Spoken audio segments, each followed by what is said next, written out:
what school never taught you about money.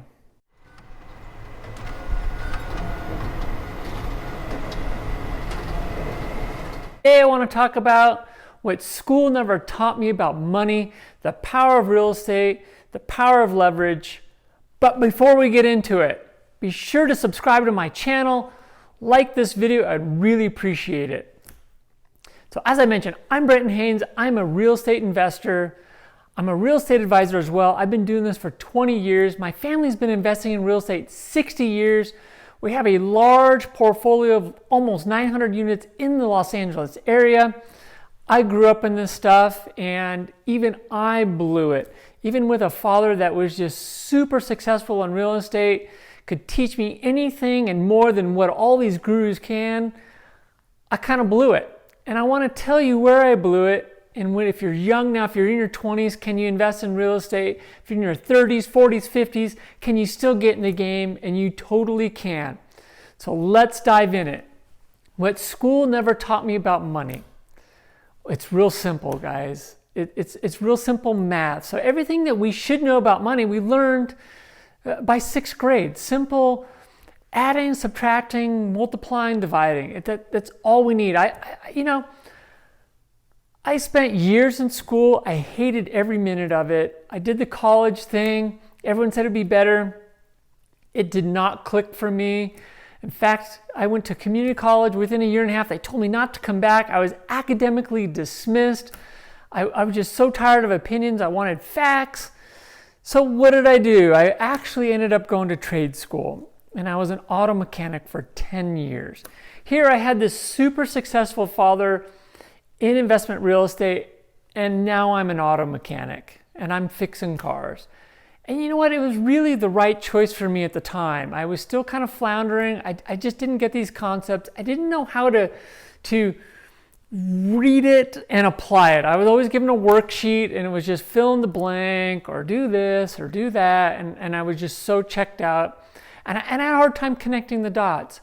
But going to trade school really helped me. I would have theory in the classroom, and then we would go out and take apart these cars and apply it. And for me, it was great. It was black and white. It was just fact-based. Here how this system works, or this is how it works on a car. And I loved it. And it really connected a lot of dots for me. So I was a little bit of a late bloomer. Some of you guys, way smarter than I am, and you can get these concepts. Me, I didn't get these concepts till I was like in my 30s almost. I was a super late bloomer. But the big thing is learning these simple concepts about money, money management, budgeting, and we all have this basic knowledge inside of us. And I want to give you little tricks that I learned that really helped me be successful in investing in real estate. And I wish I would have gotten started so much sooner in my 20s. And I just blew it. So here I am in my 20s. I'm making about $70,000, $75,000 a year. This is the mid-90s at this point. I'm in my early 20s. I got married when I was 23. And I was just blowing my money on stupid stuff. Buying new cars, going here, going there, buying whatever. And I really didn't have a plan for saving. I didn't really understand the concept of investing. And I grew up around it. And my dad was super successful with it. He had built a huge empire. He had, one of the largest brokerage companies in Southern California for a couple decades. And I was just one of those punk kids that just really didn't care. But I get it. And now I get it. And now I know why he's so passionate about it. And this is where my passion comes from. And I used to think, I was like the coolest kid around. I could fix anything. I still can. You give me a toaster, I can fix it. You give me a tractor, I can fix it. Just give it to me and I can figure out the concepts and fix it, whether it be electrical, mechanical. But I had to apply that to my money. And I kind of struggled with it a little bit, even though it was simple. It's simple arithmetic. And I could figure out, hey, I wasn't making enough because I was running a budget deficit, right? And was it my income or was it my expenses? And then it kind of clicked with me. Well, look I'm totally blown out of my expenses. And I learned how to live more frugal and realize Starbucks and eating out and buying new cars wasn't the best thing for me. So now I was starting to save money. And now I was understanding budgeting. But then when I had my money saved, I didn't know how to really use it and apply it. So I was seeing friends dabble in the stock market, and the stock market never made sense to me. And then it kind of clicked on me, like in the stock market, if I had $5,000 and I wanted to buy stocks, I would buy $5,000 worth of stock. But if I had $5,000 in real estate, I could buy $150,000 home. And then it dawned on me the power of leverage. So I could borrow someone else's money and buy something of more value. And it really dawned on me when I bought my first home. I took $3,000. I bought a 2-bedroom condo for $165,000. And within 6 years, it was worth $350,000. And I was making more money off the appreciation than I was essentially almost what I could save.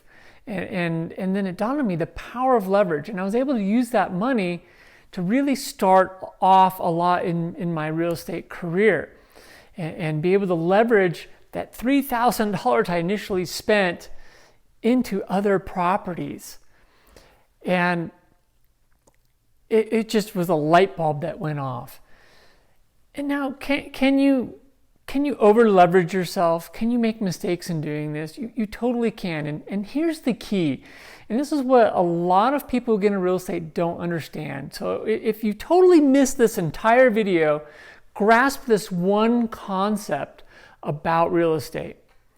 You make your money in the buy, not in the sell. So what do I mean by that? Well, when I bought my condo, I got a good deal on it.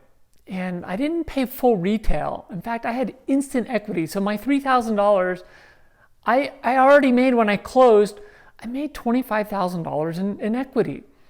So my $3,000, I traded in for $25,000. And that got me thinking. And as I was watching the market go up and you know, I was really conservative, and I still am a very, very conservative investor. It got me thinking, like, yeah, stocks aren't for me. Real estate is where it's at. And my dad's really onto something. And I was watching the stuff that he was doing, and gosh, he's 82 and he's still buying property, and the stuff he does now is unbelievable. And obviously he's in a totally different situation, but it's the power of leverage, and it's the power of using other people's money, but it's being smart with it. You just can't buy any property. So here's a little key that I would give you and give myself if I was back in my 20s. What would I do and how would I invest in real estate? It's real simple. Number one, live below your means. Be real frugal. Make it a game. Don't go out to dinner all the time. Reward yourself occasionally is okay, but make it a game to see how little bit of money you can spend and how much money you can save. Make it a game. Try it. Like when I go to Costco, I know exactly what I want, and I'm in and out in 15 minutes, and I've bought pretty much everything I want. I never looked at anything else because there's just too much there. I'll want to buy it all. Second, get a good job and stay at it for a while, or at least stay in the same industry. For me, it was an auto mechanic. Build that career history. So as you want to get into real estate, they see this history of a good job. At least 2 years a lender's going to want to see. And lastly is develop your credit. Now, credit is important in real estate. It's not so much if you're investing stocks because you're using straight cash. Now, this is where it gets tricky for me because I don't like a lot of consumer debt. But in order to build up credit, you have to have a little bit of consumer debt. And you can work with a lender to really dial in where you need to be. But a credit card with a small balance is great. Pay it off every month.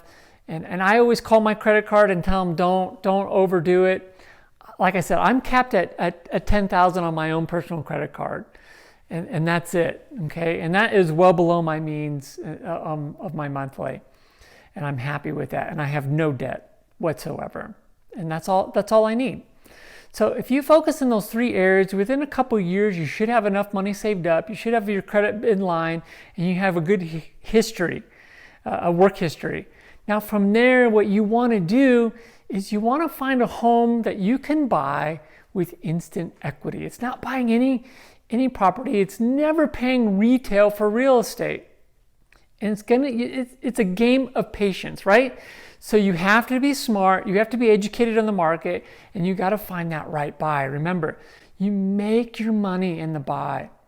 Now, from that one right buy, and it could take you months, okay? And you could put in multiple offers, and that's okay, but don't get emotionally attached. This is going to be your first property that's going to step you into success in real estate and financial freedom.